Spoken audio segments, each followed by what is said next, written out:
الحمد لله رب العالمين وبه استعين واشهد ان لا اله الا الله وحده لا شريك له واشهد ان محمدا عبده ورسوله اما بعد. میرے بھائیوں، وضو ایک بار کر لینے کے بعد ہمیشہ کے لیے باقی نہیں رہتا، بلکہ کچھ چیزیں ایسی ہیں جن کی وجہ سے وضو ٹوٹ جاتا ہے، ان کو نواقض وضو کہا جاتا ہے. آج اس میں سے ہم صرف ایک بات بتائیں گے، اور وہ یہ ہے کہ اگلی پچھلی شرمگاہ سے اگر کوئی چیز نکل جائے تو وضو ٹوٹ جاتا ہے. اگلی شرمگاہ سے جیسے پیشاب نکل گیا، پچھلی شرمگاہ سے جیسے ہوا خارج ہو گئی، پاخانہ کر لیا، تو اگلی پچھلی شرمگاہ سے کوئی چیز نکل جائے، اگلی شرمگاہ سے مزی خارج ہو گئی منی کی وجہ سے، تو غسل ٹوٹ جاتا ہے، ودی خارج ہو گئی. تو اس طرح سے اگلی پچھلی شرمگاہ سے کوئی چیز نکل جائے تو وضو ٹوٹ جاتا ہے. اس سلسلے میں آپ یہ حدیث ملاحظہ کریں جو سنن ترمذی کی ہے. اس کے راوی صفوان ابن عسال رضی اللہ عنہ ہیں. کہتے ہیں کان النبی صلی اللہ علیہ وسلم یأمرنا اذا كنا سفرا الا ننزع خفافنا 3 ایام ولياليهن الا من جنابه ولیکن من غائط وبول ونوم. اللہ کے نبی صلی اللہ علیہ وسلم ہمیں حکم دیتے تھے، یہ صحابی صفوان رضی اللہ عنہ کہہ رہے ہیں کہ اللہ کے نبی ہمیں حکم دیتے تھے کہ جب ہم حالت سفر میں ہوں تو اپنے موزے، خفاف چمڑے کے موزے جو اس زمانے میں پائے جاتے تھے، عام طور سے پہنے جاتے تھے، اس کو جوتے کی جگہ پر بھی اسے استعمال کر لیا جاتا تھا. تو کہتے ہیں ہم اپنے موزوں کو نہ اتاریں 3 دن اور 3 راتیں، البتہ اگر جنابت ہو جائے، یعنی اگر غسل کی ضرورت پڑ جائے تو موزے بھی اتارنا ہوگا، غسل کرنا ہوگا درمیان میں بھی 3 دن کے اندر بھی. وَلَٰكِن مِّن غَائِطٍ وَبَوْلٍ وَنَوْمٍ، لیکن اگر پیشاب ہو جائے، پاخانہ ہو جائے یا نیند آ جائے تو ان تینوں کی وجہ سے اپنے موزے اتارنے کی ضرورت نہیں ہے، بلکہ موزوں پر مسح کر لیا جائے گا. تو یہ جن 3 چیزوں کا ذکر کیا گیا یہ نواقض وضو ہیں، یعنی ان کی وجہ سے وضو ٹوٹ جاتا ہے. تو وضو جب ٹوٹ جائے دوبارہ وضو کرنے کے لیے مسح کرنا کافی ہوگا، پیروں کا نکالنا ضروری نہیں ہوگا. تو اس میں نبی صلی اللہ علیہ وسلم نے 3 نواقض وضو کا ذکر کیا. ایک پیشاب کا جو اگلی شرمگاہ سے نکلتا ہے، اور ایک پاخانے کا جو پچھلی شرمگاہ سے نکلتا ہے، اور ایک نیند کا جس کی وجہ سے آدمی کو پتہ ہی نہیں چلتا کہ اگلی پچھلی شرمگاہ سے کچھ نکلا یا نہیں نکلا.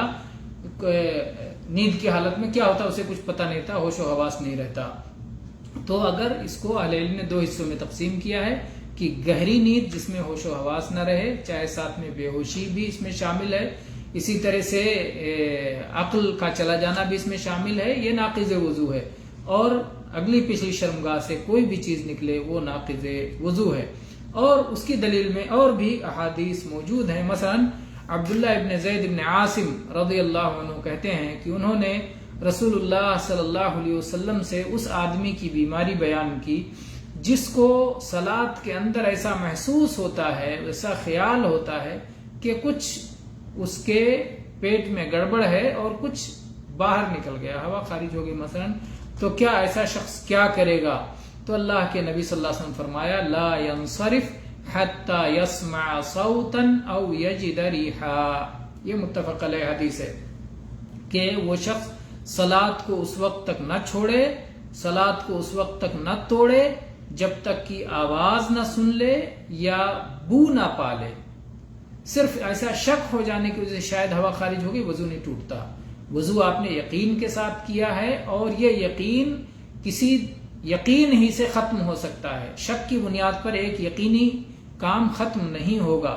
تو اس لیے جب تک آواز سن لینے کی بنا پر یا بدبو محسوس کر لینے کی بنا پر یہ یقین نہ ہو جائے کہ ہوا کا خروج ہوا ہے، تب تک وضو نہیں ٹوٹتا. تو اس میں جو ہے شرمگاہ سے نکلنے والی ایک چیز کا ذکر کیا گیا.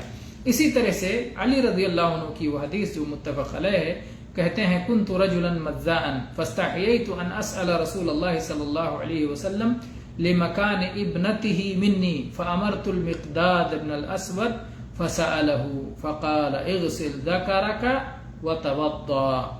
کہتے ہیں میں ایسا شخص تھا کہ مجھے بہت مزی کا خروج ہوتا تھا. مزی وہ چپچپا لیسدار پانی ہے جو شہوت کا خیال کرنے پر، عورتوں کا تصور لانے پر یا شہوانی اور خواہشات ذہن میں لانے پر اگلی شرمگاہ سے نکلتا ہے اور دھیرے دھیرے پھیلتا بڑھتا چلا جاتا ہے، تو وہ پتلا لیسدار چپچپا پانی مزی کہلاتا ہے. کہتے ہیں مجھے مزی بہت آتی تھی تو مجھے رسول اللہ صلی اللہ علیہ وسلم سے سوال کرنے میں شرم کا احساس ہوا، کیونکہ آپ کی بیٹی فاطمہ رضی اللہ عنہا میرے نکاح میں تھی.